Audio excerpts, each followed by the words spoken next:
if you are closer to looking if there's more similarities to an egg than there is a brush, then you're bold. This is the official Leeds United podcast. How weird is it at Thorp Arch during the international break? Well, I think we've actually got more players injured working with me in the gym than we do actually outside. Wow. So the gym is quite heavily populated. And we've actually, there's one physio called Will, who I do pick on a little bit. Like, pick on in a nice, friendly way, because obviously we get on really well. How might Jermaine do with you? Yeah, pretty similar. And when they started putting me on the punching bags, I was like, yeah, this is good, but it's not great. And I was like, we need one of them things where I can put you in a bodysuit. And Coops obviously knows a boxer back in Hull. So the next day I was speaking to Coops, this was before the break. He bought in this big, the padded thing where the physio is going to get inside it. Yeah. So now, literally, we just say to everyone who steps in the gym who's not been in for a while, you've got to get in there and take a few beatings. And I'm not great at jabbing. My punching technique's terrible, but hitting from the side, I can proper whack him. I remember Will the next morning was like, "Oh, my ribs are killing." So you just every injured player that comes in there for recovery and rest, you just gets beaten up, beat the crap out of them. Yeah, you have to take a punch from each currently injured player if you're new in. Oh wow! And I went in it as well. It's not like we just don't let them get us. I went in the bag as well and let them have a go at me. Who's the hardest puncher?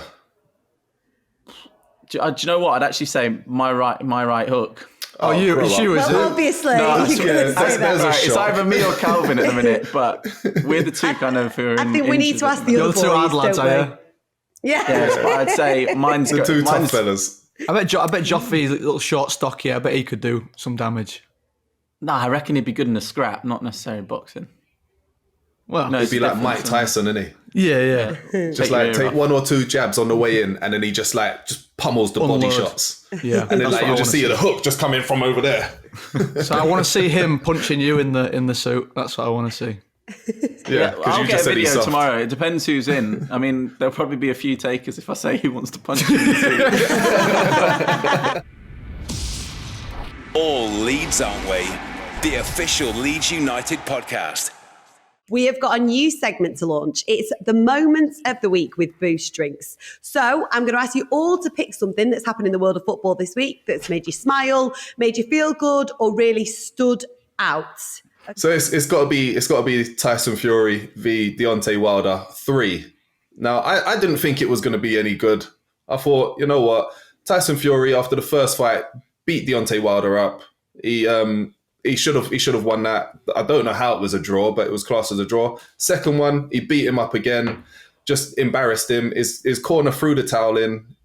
Deontay Wilder sacked his corner man and tried again. Third time lucky, or unlucky, as it seems. It was what a fight. What a fight. Yeah, flipping both fighters went down multiple times. That being said, let's take nothing away from Tyson Fury's chin. He got up and schooled him. He schooled him again and again and again. And ended up with a 11th round knockout. Yep. Tidy. Maybe we should put Bex in this suit and have Wilder come down to Thorp Arch. Yeah. Come on in. And see what happens. Deontay what? Deontay who? I'll treat him like Tyson did. I'll pop the jab out, and then come with one of Paddy's weird and wonderful hooks. So there we go. Open offer out to Deontay Wilder if you're listening. Yeah. Come on down. Come and have something for your fight Jermaine Beckford. He's offering you outside. What have I just done? I didn't mean it if he could hear this. To be fair, you could be in for a big payday here if you get this. Mate, I'll take him on. I'm not scared. Let's go to you then, Matt. What is your moment of the week with Boost Drinks? Mine was England's under 21, the equaliser against Italy, because it was made in Leeds. We had Cody Drammer on the right, crossed it in, little flick from Sam Greenwood, and then Lewis Bate finishes in the bottom left. A Bielsa goal, if ever I saw one, but on the international stage. So that's my moment of the week. Patrick, we'll come to you finally. What's your sporting moment of the week? Rafinha's debut, I think, for Brazil. Because he came on, and not only because he came on and changed, well, actually, obviously came on and changed the game, which is massive on your debut, but the fact that he's playing for Brazil, I think that's massive. Yeah. When you think of all, like, from when I was younger, all the Brazilian, like, heroes that you watched at the World Cups and stuff, the fact that now Rafa's played for Brazil, I think is just unbelievable. So I gave him a text. It took him 48 hours or more to reply, but yeah, He's really big time now. He was on Twitch with Neymar, so he was busy, that's all. Patrick, you know when you do see like one of your teammates doing really well for their country, are you all really supportive of each other when you all get back to Thorp Arch and when you get back playing again?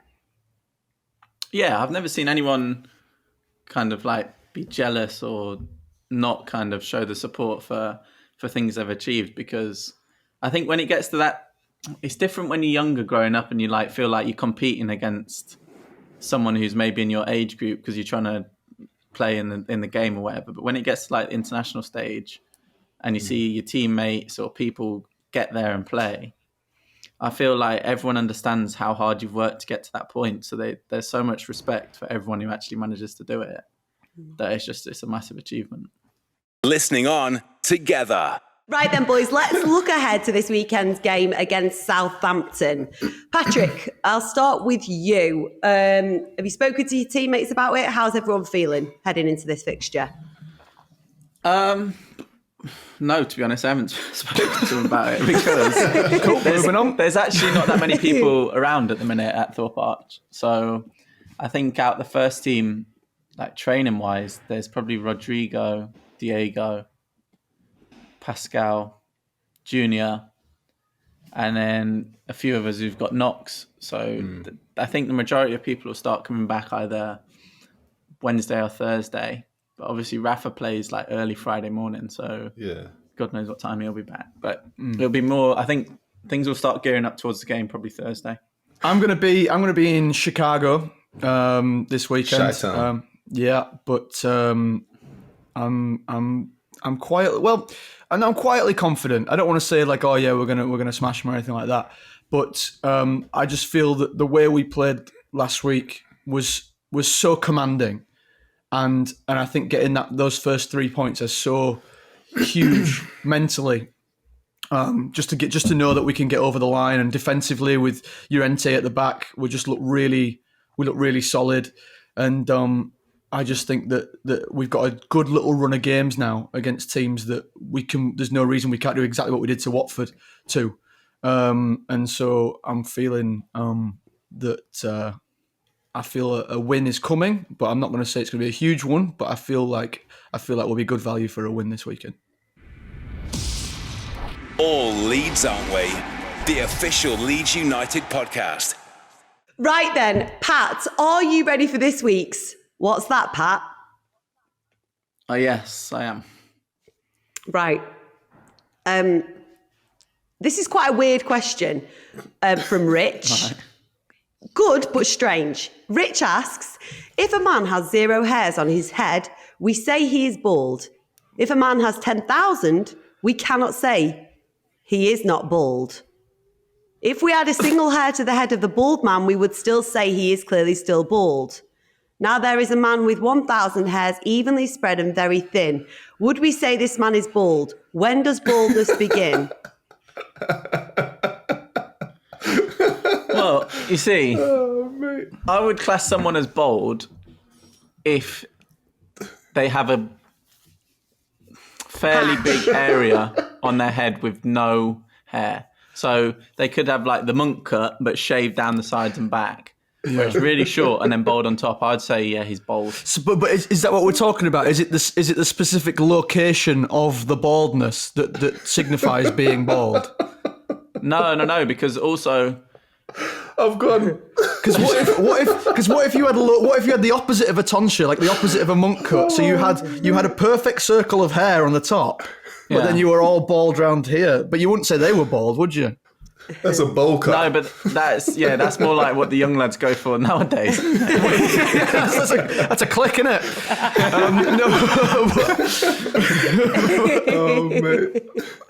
But I don't really understand the question. Like, if you're bald, it's just like how it appears to the eye. Like, you might have hairs on your head, but if you look bald, you're Well, I bald. think the question is, how do you define it, Pat, is the question. How are you personally defining a bald man? When are you classed as bald? If you are closer to looking, if there's more similarities to an egg than there is a brush, then you're bald. This is the official Leeds United podcast.